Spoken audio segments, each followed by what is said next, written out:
Here is a pair of Sennheiser Momentum True Wireless 3 earbuds. I'm going to show you how to pair and connect directly to your Sony TV. This is the Sony TV with Google TV. You can see the Google TV on the top right hand side. So first thing you got to do is go to the settings on your Sony TV. On my remote, I have a settings button right here, or you can just navigate on the screen, top right hand side. You see the gear icon. So just go up and go right, go to the right, and then you can see right there the settings gear icon. Click on OK right there.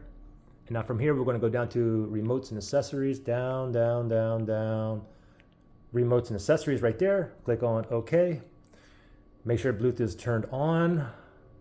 And you can see I have another paired accessory down there, Momentum 4. Those are the Momentum 4 headphones. These are not these. These are Momentum 3 earbuds, okay? So we're going to go ahead and pair this, okay? So I'm going to go down to pair accessory right there. Click on OK. Now it's searching. Now we got to go ahead and put these in the pairing mode. Let's open these up here and make sure these are in pairing mode. It should be blinking blue and red. Mine's not. Mine's staying on red. Oh, is it blinking? No, it's solid blue now. Let me go ahead and put it in pairing mode. Let me just press and just hold the sensor here for 3 seconds or until I see a blue and red blinking light. Okay, there we go. Blinking blue and red. Oops, and look on the screen up there. Momentum TW3. That's it right there. Let's go down. Click on OK. It says pairing right there. And we get a solid blue light now on both of them.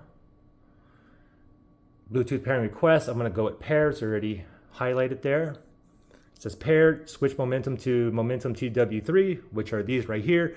And you can see we're connected down here as well. Okay, so now I can go ahead and use these and watch YouTube or Netflix or whatnot. All right.